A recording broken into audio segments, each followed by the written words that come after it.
আমাকে যেদিন সরকারের বিশেষ বিভাগ গ্রেফতার করেছিল, আমি 10টা থেকে বুঝতে পারছিলাম যে আমি আজকে ইনশাল্লাহ গ্রেফতার হব। কিন্তু আমাকে তো গ্রেফতার করেছে রাত্রে 1:45টার সময়। এখন আপনারা সঙ্গত কারণেই প্রশ্ন করতে পারেন যে 3 ঘন্টার সময় পেয়েও আপনি কি কিছু করলেন না? না, আমি করিনি।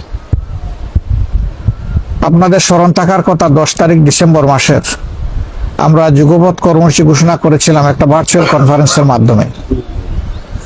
এরপর থেকেই তারা আমার প্রতি আন্তরিক হয় এবং আমাকে তাদের জালের ভিতরে ঢুকায়।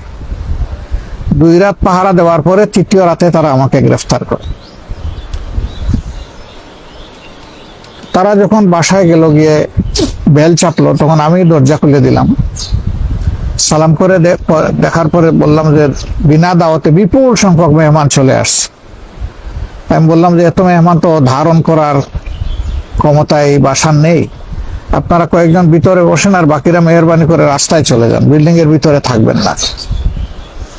আলহামদুলিল্লাহ তারা আমার অনুরোধ রক্ষা করেছিল এবং বাসার ভিতরে কয়েকজন এসে সিনিয়র যারা, বাকিরা রাস্তায় চলে গেছিল। আমি তাদেরকে জিজ্ঞেস করলাম যে আমি তো প্রস্তুত, আমার ব্যাগও প্রস্তুত আছে। এখন দুটো হতে পারে, একটা হলো যে এখনই আমি রওনা, আর একটা হলো 10 মিনিট সময় আমাকে দিবেন একটু। বললো আপনি নামাজ পড়বেন? বলে হ্যাঁ, আমি 2 রাকাত নামাজ পড়ব। বললো ঠিক আছে, আপনি শান্তিতে নামাজ পড়েন, আমরা আছি। তো নামাজ পড়ে আসার পরে বললো যে আপনি প্রস্তুত হলেন কিভাবে? বললো না, আজকে না, আমরা তো 365 দিনই প্রস্তুত থাকি, অসুবিধা নাই। আল্লাহর শুকরিয়া যে এখান থেকেই তাদের সাথে আমাদের কথাবার্তা শুরু হয় এবং বের হয়ে আসা পর্যন্ত তো তাদের মধ্যেই আমাদেরকে থাকতে হয়েছে। হয় পুলিশ প্রশাসন, না হয় জেল প্রশাসন, না হয় আদালত, কোনো একটা জায়গায় তো থাকতে হয়েছে।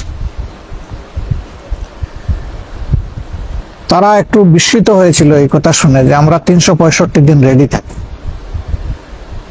তো বললো যে কেন আপনারা 365 দিন রেডি থাকেন? আমি বললাম যে আপনারা তো আসেন, আমাদের প্রতি আপনাদের আন্তরিকতার কারণে তো আপনারা খোঁজখবর নেন মাঝে মধ্যে, এই জন্যই রেডি থাকে। তো হাসে। 3.5 ঘন্টা সময় পেয়ে আমি সরিনি কেন, বা সরার চেষ্টা করিনি কেন? আমি তো বুঝতে পেরেছি যে আমি আজকে গ্রেফতার হতে যাচ্ছি। আমি সরিনি এই কারণে যে কনফারেন্সের পরেই দায়িত্বশীলরা অনেকে আমাকে পরামর্শ দিয়েছিলেন যে আপনি একটু স্থান বদল করে থাকবেন কিনা। আমি বলছি না, আমি না, তবে আমার পাশে ডাইনে বাবু যারা ছিলেন তাদের সতর্ক হওয়া উচিত এবং তাদের স্থান বদল করে থাকাটাই উচিত। তারা আমাকে বলেছিলেন যে আপনি না, অথচ আমাদেরকে বলতেছেন।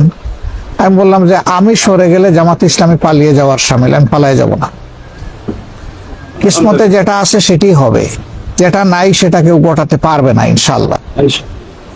কিন্তু আপনারা সরে গেলে সেটা হবে না, সেটা কৌশলগত কারণে এইরকম সরতেই পারি আমরা। আলহামদুলিল্লাহ আমি যখন মুক্তি পেয়ে আসলাম তখন গেটে যে দারোয়ান, সে আমাকে নিয়ে যাওয়ার সময় কান্নাকাটি করছিল। তা আমি ওর মাথায় হাত বুলিয়ে সান্ত্বনা দিয়ে বললাম যে তুমি তো কান্নাকাটি করো না, আমি আমার ফার্স্ট হাউস থেকে সেকেন্ড হাউসে যাচ্ছি, এটা তোমার চিন্তার কোনো কারণ নাই।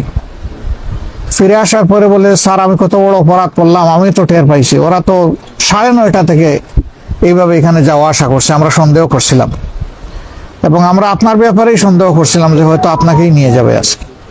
কেন আমি যে আপনাকে একটু সতর্ক করলাম না? আমি বললাম যে তুমি সতর্ক করলেও তো বাবা আমি সরতাম না। পরে আর কোনো ব্যাখ্যা দেই নাই যে কেন সরতাম না। তো আলহামদুলিল্লাহ